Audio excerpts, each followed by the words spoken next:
A Catalunya Ràdio, Els viatgers de la Gran Anaconda.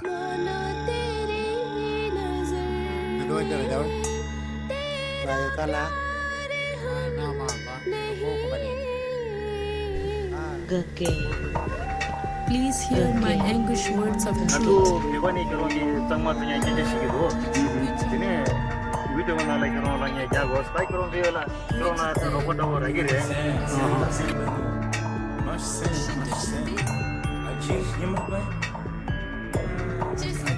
Les llengües de l'anaconda.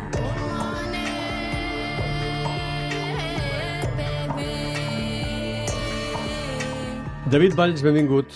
Moltes gràcies. Àfrica, els africans... Potser ens equivoquem, i molt, quan ens referim a l'Àfrica com una unitat tan diversa com és, i més si parlem del teu camp, de la lingüística. Sí, és un continent molt divers. David Valls, lingüista. Moltes llengües, moltes cultures. És a dir, que no podem parlar de cultura uniforme, ni molt menys, i clar, menys lingüísticament. No, lingüísticament, ni culturalment, ni res. Vull dir, Àfrica és un continent molt divers, com Europa ho és, com Àsia i com Amèrica. Clar, però Àfrica, 55 països, 800 milions de persones... Molta gent. Parlarem una mica d'Àfrica, d'alfabets d'Àfrica, de llengües d'Àfrica, però si també em deixes, ja sé que han passat un temps, però un petit record doncs, per la Carme Junyent, que ens va deixar ara fa un temps, que era especialista en Àfrica, lingüista, africanista, expert en llengües africanes, que no va estar mai a Àfrica. A més, va ser professora meva, i aquesta petita llavor d'aquests programes que expliquem coses de llengua neix arran d'haver estat alumne de la Carme Junyent, entre molts altres. Bé, som a l'Àfrica? Som a l'Àfrica, que és el segon... llengües que testimonien és el segon aquesta continent, gran diversitat. Sí. I el que has dit tu cobreix una cinquena part de la superfície total de la Terra, i el que dèiem, Àfrica no és un país amb una cultura uniforme. Hi ha moltes cultures, tenim 55 països independents, que bé, això és tot bé del colonialisme, Mires Àfrica, les línies com estan traçades dels països, i allò està fet amb línies rectes. Fetes al despatx, no? Exacte, sense tenir en compte cultures, ni llengües, ni qui viu. Exacte. Bé, tampoc és que s'hagi tingut gaire en compte Europa en alguns llocs, oi? Però bé, aproximadament hi viuen uns 800 milions de persones i més de 800 grups ètnics, sí? Sí. I s'hi parlen, més o menys, més d'unes 2.500 llengües, que és un terç total mundial de llengües que es parlen al món. Ja ho hem dit més d'una vegada que això de comptar llengües és complicat, segurament potser se n'hi parlen més de les que es diuen. Llavors, què tenim? No? Bàsicament tenim 4 famílies lingüístiques. Pel nom de les famílies lingüístiques ja sabem per on es parlen, perquè si diem la nigero-congolesa, oi? Ja sabem que no es parla a Egipte. Exacte. La nilo-sahariana, la khoisan i l'afroasiàtica. La família nigero-congolesa és la família de llengües africanes més gran, que comprèn d'aquestes 2.500 un 55% de les llengües. Més de la meitat. Més de la meitat. A més, són grans famílies que dins hi ha subfamílies. Tenim les llengües kordofanian, mande, atlant, congolesa, i que encara hi ha unes subfamílies com la benuè congolesa, atlàntic, gur, qua i ijoid. Perdona que hagi dit aquests noms. Que aquestes llengües nigero-congoleses tenen subfamílies que alhora es subcategoritzen en altres. Exacte. Sí. Mira, imagina't si és difícil saber comptar les llengües que hi ha a l'Àfrica. Anem fent branques. I dins de la subfamília aquesta, la benuè congolesa, doncs hi ha llengües, en aquest cas, que sí que s'han fet, penso que són prou conegudes, la família de llengües bantú, que és una gran família, que potser si algú encara no li sona el nom de bantú, aviam si li sonen aquestes llengües, com per exemple aquí dins hi trobaríem el zulú, el xosa, que hauríem de fer un clic aquí, el ossa. I tant. A Sud-àfrica, sí. El makua, Moçambic, el nyanja, Malawi, el shona, Zimbabue, el bemba, Zàmbia, el swahili, i sukuma a Tanzania, el kikuyu a Kènia, el fang i el bulu al Camerun, el yoruba, igbo, que n'hem parlat, i Afik, a Nigèria. Totes aquestes llengües benuà congoleses. Exacte. Subfamília de l'Atlàntic. Exacte.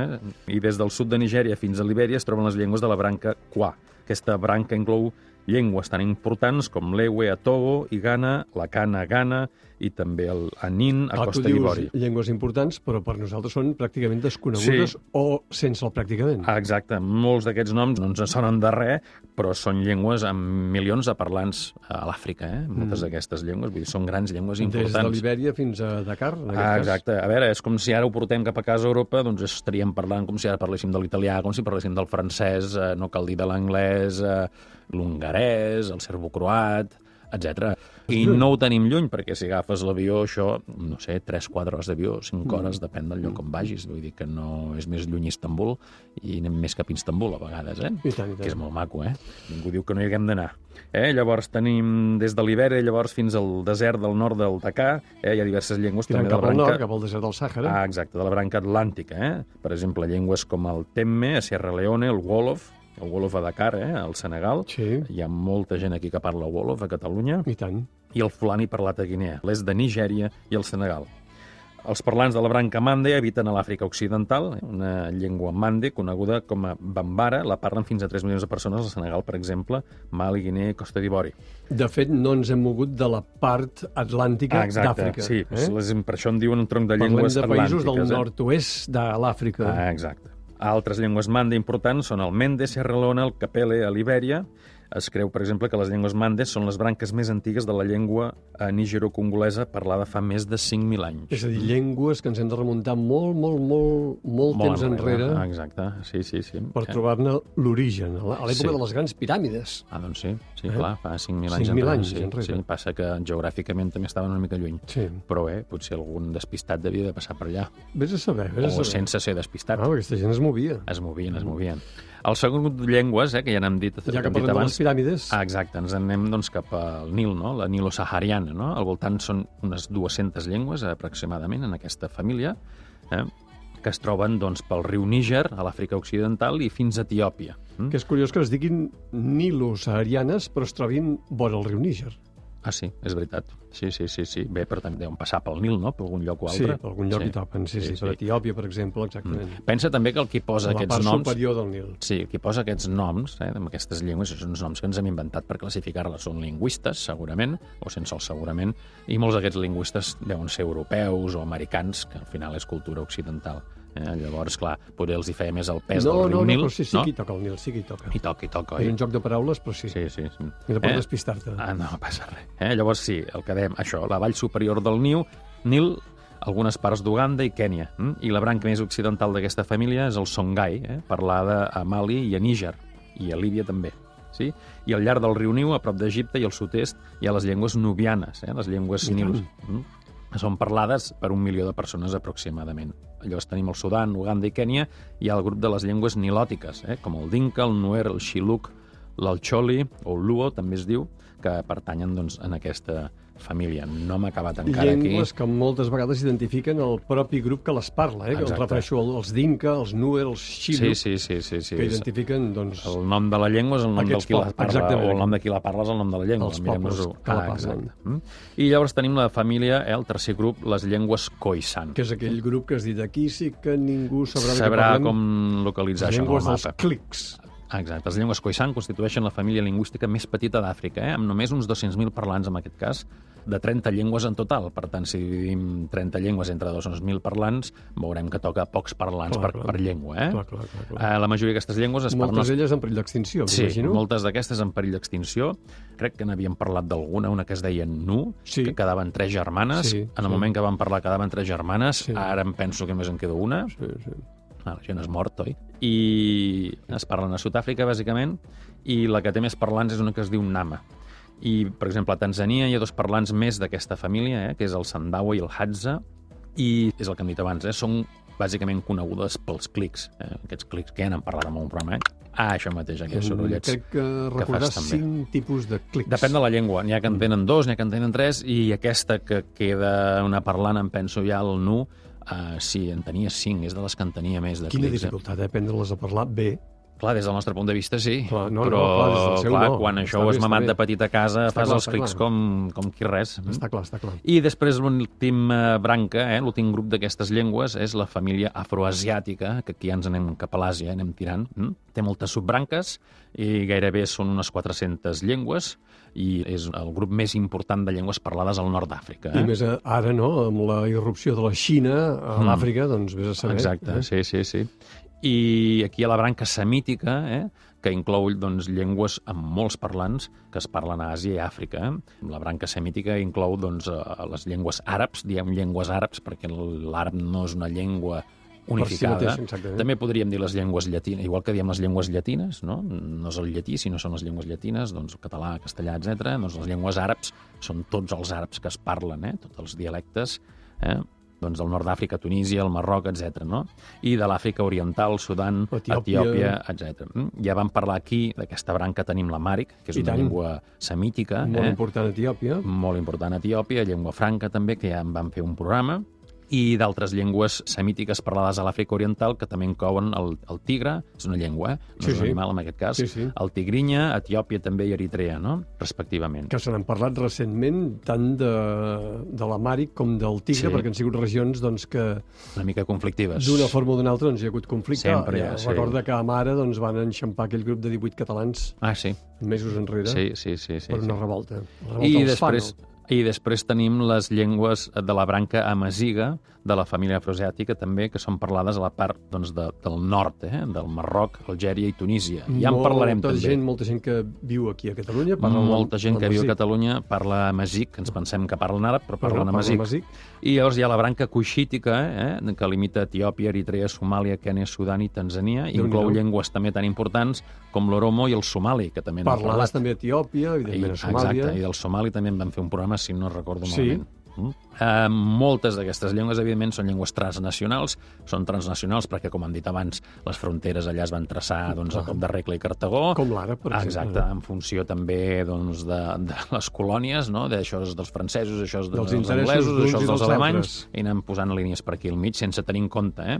I moltes funcionen també com a llengües franques, sobretot va per zones al nord. L'àrab és una gran llengua franca, el Hausa també ho és, el Swahili a Tanzània, Kènia, tots aquells països d'allà és també una gran llengua franca, i l'amàric també. I tant. I, a més, què hi tenim per allà? Doncs tenim unes llengües, les llengües nouvingudes, diguéssim, més o menys nouvingudes, dels colonitzadors. Doncs trobarem molts països d'aquests que s'hi pot parlar l'anglès, el francès, portuguès, l'espanyol i també l'àrab. Atenció, perquè l'àrab sí que és propi d'alguns països, però en alguns països també ha estat una llengua d'importació. Els ha vingut de fora. Els ha vingut de fora, sobretot en aquest cas molt acompanyat de la religió, de l'islam. I com s'escriuen aquestes llengües, si és que s'escriuen? Sí, moltes d'aquestes llengües, a veure, qualsevol llengua es pot escriure, només ens hi hem de posar. El que passa que algunes no tenen tradició escrita. A l'Àfrica, exacte, hi havia moltes llengües que no tenien tradició escrita. Moltes llengües que no tenien tradició escrita i llengües que tenen tradició escrita però que des d'aquí no ho sabem, ens pensem, aquestes llengües s'escriuen. No només s'escriuen, sinó que moltes tenen alfabets propis que ens són totalment desconeguts. Comencem potser per la més clàssica, més antiga, que tots sabem. Els jeroglífics egipcis. Que són els jeroglífics egipcis, que és una escriptura pictogràfica, datada des del 3.400 abans de Crist. Són jeroglífics, cada símbol d'aquests és un concepte, una idea, una paraula, no sé com funcionen. Sí.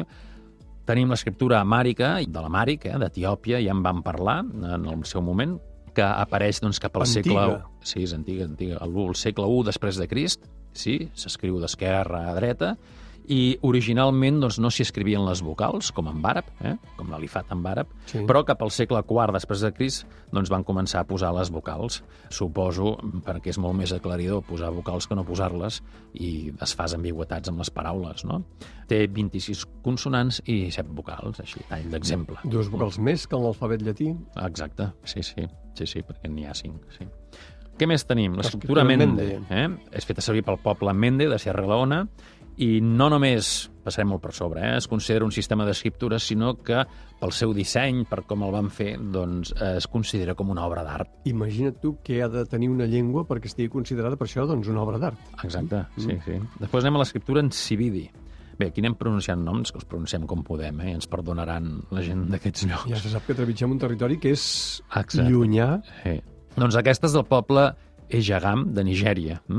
I és una escriptura que es pot veure en làpides, edificis de societats secretes, diuen, amb vestuari, ventalls, amb rituals, amb tèxtils, pintura corporal i pintura de terra.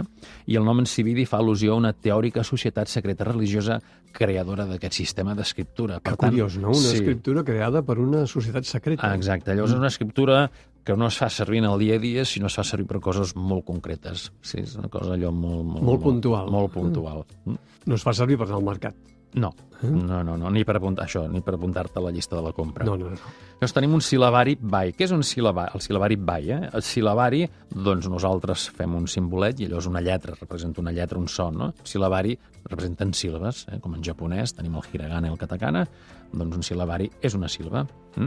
I és ideat per la llengua bai, per un senyor que es diu o es deia Momolu Duwalu Bukele, de Jondu, a l'actual Grand Cape Mount, a Libèria. Sí? Per tant, en aquest cas estaríem parlant ja d'un sil·labari, d'un sistema d'escriptura força modern, sabem qui el va dissenyar, sí? I sabem a on. Que això devia ser segurament un territori amb llengües sense tradició escrita. I aquest senyor, doncs, aquest bon home va ser el que hi va posar remei. Exacte, el que va posar remei i es va inventar aquest sil·labari cap a la dècada del 1830, o sigui, això és relativament recent. El bai, de fet, és una de les poques llengües subsaharianes que ha desenvolupat el seu propi sistema d'escriptura. No n'hi ha gaires. Sí, no n'hi ha gaires. I és una de les dues escriptures indígenes d'allà amb més èxit a l'Àfrica Occidental pel que fa al nombre d'usuaris actuals i la disponibilitat de la literatura escrita. O sigui, que això ha de ser un misteri, perquè alguna té èxit i d'altres no. Però aquesta ha tingut èxit i bé, es veu que encara es fa servir.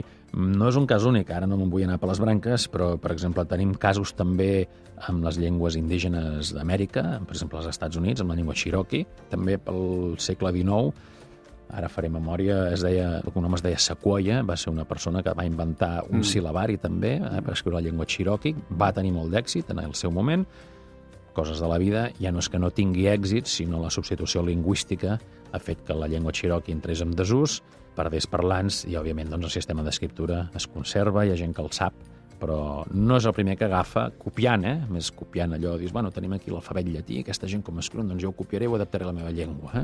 Doncs Sequoia. Queden els arbres. Queden els arbres, sí, i tant, i grossos. L'escriptura meroítica, que és molt semblant al sistema d'escriptura egipci. Esclar, a Meroe, al Sudan. Exacte, es va fer servir pels Meroe del Sudan, que també feien piràmides. Això és els faraons negres. Això. I el sistema s'escriu, doncs, per exemple, en aquest cas, de dreta a esquerra, a diferència del sistema egipci, que s'escriu tant de dreta a esquerra com d'esquerra a dreta i verticalment. Més sistemes d'escriptura. I com deus saber quan tens un text... Per on començar, no? Exactament. Si has de començar d'esquerra a dreta, de dreta a esquerra, de baix cap dalt... No ho sé. Jo potser a vegades penso que el que va començar, en funció de si era dretà o esquerrà, va començar per un lloc o per un altre. Clar, jo soc esquerrà i, ostres, a mi escriure en àrab m'aniria molt bé. Clar. Perquè veig les lletres. Home, sempre pots canviar, Sí. Només t'entendran els àrabs, en fi. Exacte, doncs vinga, ja si només m'entenen els àrabs, són molts milions de persones, No, sí. Abans parlaves d'un antic regne? Sí, de l'escriptura Shumom, l'escriptura Shumom, també anomenada escriptura Bamum o Njoia. Caram. És una escriptura per l'idioma Bamum de l'antic regne Bamum, a l'actual regió occidental del Camerun. I es va desenvolupar pels vols del 1896, de la mà de Njoia Ibrahima. I evolucionaria aquesta escriptura, aniria canviant fins a l'any 1918 a través de 7 sistemes diferents. La paraula Shumon es deriva de Shupamon, que és un dels noms nadius dels Bamum d'aquesta gent. I segons s'explica, va venir això inspirat per un somni del rei Njoia Ibrahima, que li va demanar al seu poble que dibuixés diferents objectes i els posés nom. A partir d'aquí va inventar una escriptura pictoideogràfica, d'acord? Fent servir un símbol per cada paraula. O sigui, seria una mica com els caràcters xinesos, segons entenc jo. O com els jeroglífics, no? Com els jeroglífics. Sí, passa que els jeroglífics em penso que representen sons, Ara aquí m'agafes que jo això no ho adivino gaire.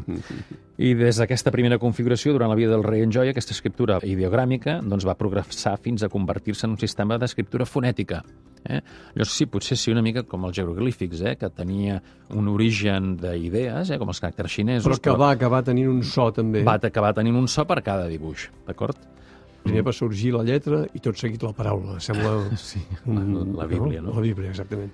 Què més? Tenim l'escriptura bassa, o el Bassa Script, que és una escriptura alfabètica per escriure la llengua bassa de Libèria. Fixa't que molts d'aquests han sortit per allà a la zona de Libèria. Sí, és cert. És cert. Com a sistema... Home, a aquestes alçades ja no ens podem entendre, amb totes les llengües i subllengües que ens has esmentat. Entenc la Torre de Babel, Ah, sí. Clar, jo no sé si té a veure, i ara aquí em llenço la piscina amb el fet de Libèria, que és un país que es va fer arran també del retorn de molts... Sí, dels esclaus d'Amèrica. Van arribar allà, van voler crear un país nou, van voler, suposo, deixar enrere tot el que els hi sonava colonial i feia pudor de colonialisme, lògicament, i potser van dir hem d'inventar un alfabet també per les nostres llengües. Probablement. Potser va venir d'això que hi hagi també en aquesta zona tants alfabets diferents. Probablement. Llavors, aquest sistema va estar a punt d'extingir-se a la dècada del 1900, el sistema d'escriptura. Script. Exacte. Però va ser redescobert entre gent bassa que vivien al Brasil i a les Índies Occidentals, i va ser reviscolat després a Libèria per Thomas Flo Lewis. Però, un cop després reviscolat, va tornar a entrar en desús una vegada més, i ara em consta que no es fa servir. No tot sempre s'acaba bé. No tot sempre acaba bé.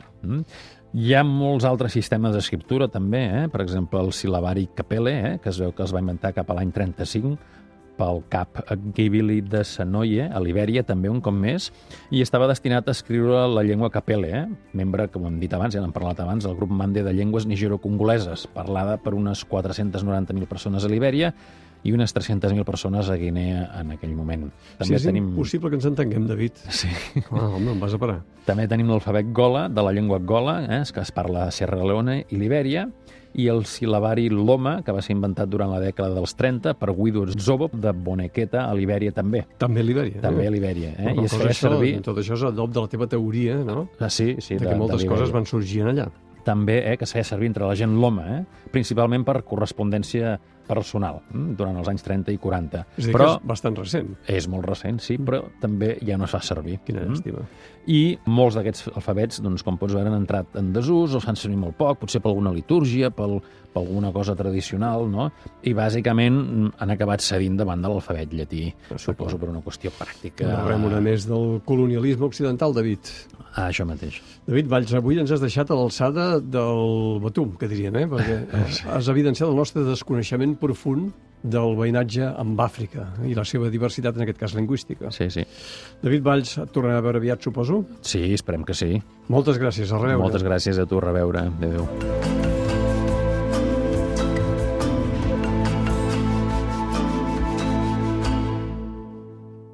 A Catalunya Ràdio, els viatgers de la Gran Anaconda.